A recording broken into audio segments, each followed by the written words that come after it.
जमील अहमद खान साहब हमारे साथ मौजूद हैं, उनसे बात करते हैं। सर बहुत शुक्रिया आपके वक्त का। आप किस तरह देख रहे हैं, ज़ाहिर ज़राए की खबर दे रहे हैं कि अगर बड़ी अच्छी डेवलपमेंट है कि जो आर्जी जंग बंदी थी उसकी हुकूमत और तहरीक तालिबान पाकिस्तान में मफाहिमत हो गई है। मफाहिमत और ख़ास तौर पर दाइश का जो मामला है, इन दोनों चीज़ों को लेकर किस तरीके से पाकिस्तान को आगे बढ़ना होगा आपके ख्याल में? मौजूदा हालात जो पाकिस्तान के इर्द गिर्द जितने भी मसाइल का तूफ़ान और मसाइल का अंबार और मसाइल के पहाड़ बरपा हैं, उस हालात में ये जो ज़राए ख़बर दे रहे हैं, इससे तो पहले इशारा प्राइम मिनिस्टर ऑफ पाकिस्तान आपने खुद अपने इंट्रो में बताया कि टर्किश टीवी के सामने उन्होंने एक्नॉलेज किया कि हमारी नेगोशिएशन चल रही है और हम सरेंडर वो करने को तैयार हैं। अगर उस बात को बुनियाद बनाई जाए तो इसमें ज़राए की इस गुफ्तगू में, इस बात में हकीकत कुछ मालूम होती है, लेकिन जो आगे तफसीलात आ रही हैं उसमें पहले तो देखना ये है कि ये इस मुल्क के लिए बेहतर है। देखिए, किसी चीज़ को भी ये गर्दानना कि मुल्क की बेहतर है ख़राब है, उसकी मारूफाती हालात को देखना पड़ा है। एक तरफ हमारे दुश्मन है इंडिया, दूसरी तरफ अब अफगानिस्तान को भी हम पहले की तरह या उससे ज़्यादा दुश्मन बना लें, तो ये कोई, मैं समझता हूँ कि दानाई वाली बात नहीं है। लेकिन इससे बड़ा नुक्ता ये पैदा होता है कि तहरीक तालिबान पाकिस्तान, जो कि 2002 में तकरीबन वजूद में आई और 2007 में उसे 13 ग्रुप्स ने ज्वाइन कर लिया, और वो ग्रुप बड़े ही हार्डन किस्म के ग्रुप्स हैं जिन्होंने दहशतगर्दी काफ़ी की हुई है। उसमें लश्कर जंगवी भी है, उसमें मूसा ग्रुप भी है, उसमें जमातुल अहरार भी है, जो हिज़्बुल अहरार भी है, बाकी लोग भी हैं।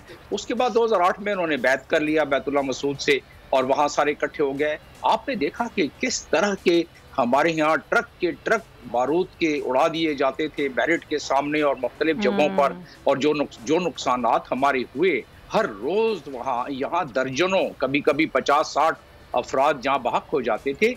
एक तो ये, दूसरा ये है कि जब हमारे नेशनल एक्शन प्लान के बाद जब मिलिट्री ने ऑपरेशन किया, बहुत खूबसूरत ऑपरेशन किया, वो जो 4 पॉइंट्स थे जो कि हमारी फौज के हवाले किए गए थे, उन्होंने अपना सिक्का मनवा लिया। ये और बात है कि हम उसकी पजीराई नहीं कर सके दुनिया में, अब उसकी बात तो अपनी जगह पर, लेकिन जो बाकी 16 पॉइंट थे उस पर अमल नहीं हुआ, जिसकी वजह से दहशतगर्दी हमेशा के लिए ख़त्म नहीं हुई, और वो अवामिल अभी भी शामिल हैं। तो अब देखना यह है कि हम क्या इस चीज़ को दोबारा अपने मुल्क को स्टेबल करने के लिए कुछ सैक्रिफाइसेस, कुछ कॉम्प्रोमाइज़ करेंगे। अगर हम वो सैक्रिफाइसेस और कॉम्प्रोमाइज़ करते हैं, लेकिन जमील साहब, असल सवाल तो ये है ना कि मफाहिमत अगर ऐसे हो जाती है या हो रही है या हो गई है, तो इसके खित्ते पे कैसे असरात पड़ेंगे? और ख़ुद पाकिस्तान जिस तरीके से चीज़ों को लेकर चल रहा है, अमन के लिए हमने बहुत कुर्बानियाँ दी हैं, इस अमन को कायम करने के लिए अगर हम इस तरह की कोई कोशिश कर रहे हैं तो उसके असरात कैसे होंगे?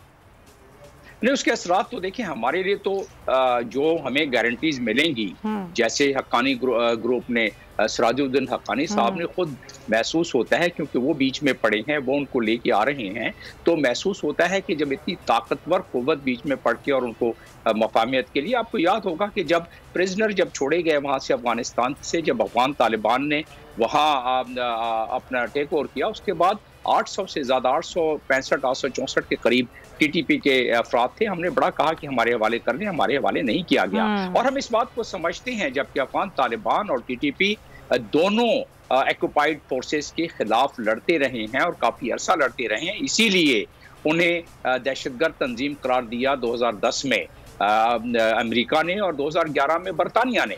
तो अब देखना यह है कि इंटरनेशनली हम इसको कितना बर्दाश्त कर सकेंगे। नेशनली महसूस होता है, जो गारंटर बीच में पड़े होंगे या पड़े हुए हैं, जो महसूस हो रहा है, तो उससे मालूम होता है कि अमन की एक किरण तो नजर आती है। लेकिन इस नेगोशिएशन में अभी तो बहुत सारी, कहते हैं, there is a slip between the cup and the lip, and they are still trying to work out a package. Exactly, अभी बहुत सारी चीज़ें अनफोल्ड होना भी बाकी हैं। तो जमील साहब, दाइश जो कि ज़ाहिर ख़तरा है खत्ते के लिए, ख़ास तौर पे अगर हम हालिया दिनों की बातें देखें, जो दाइश ने हमले किए अफ़गानिस्तान में, वो भी सबके सामने हैं। दाइश का मौजूद होना अफ़गानिस्तान की सरजमीन पर, वो भी खत्ते के लिए एक बड़ा मसला बन सकता है। पाकिस्तान बार बार अफ़गानिस्तान से कह रहा है कि दाइश के खात्मे के लिए इक़दाम किए जाएँ। क्या किया जाए, ख़ास तौर पर इसको लेकर पूरे खत्ते के ममालिक को क्या करना होगा? देखिए, इस वक्त तालिबान को अगर आप स्ट्रेंथन करें तो दाइश का मामला काफ़ी हद तक मध्यम हो सकते हैं या ख़त्म भी किए जा सकते हैं।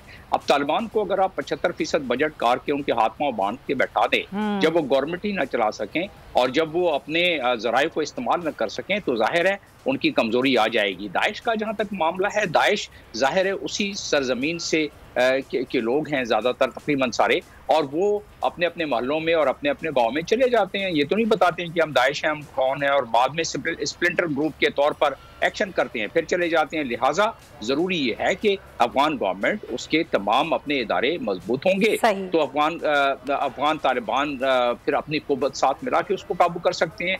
जब TTP भी अगर वो भी अपने एक्शन जो हमारे खिलाफ छोड़ देगी करना, तो दाइश को भी इसमें कोई तकवीयत नहीं मिलेगी कि वो पाकिस्तान के खिलाफ एक्शन करे, क्योंकि दो बड़ी कुव्वतें पाकिस्तान से अगर मिल जाती हैं। लेकिन देखना यह है कि क्या ये दस्तूर और पाकिस्तान, दस्तूर पाकिस्तान में जो आर्टिकल जो उसमें दिए हुए हैं बड़े वाज़े हैं, वो भी जरूर देखने होंगे। और आपने बड़ी अच्छी बात की कि जब तक इमदाद को रोका जाएगा अफगानिस्तान की, तो अफगानिस्तान मजबूत कैसे होगा। बहुत शुक्रिया साबिक सफीर जमील अहमद खान मौजूद थे, आपके वक्त का बहुत शुक्रिया। सब्सक्राइब करें और बेल दबाएं ताकि कोई खबर रह न जाए।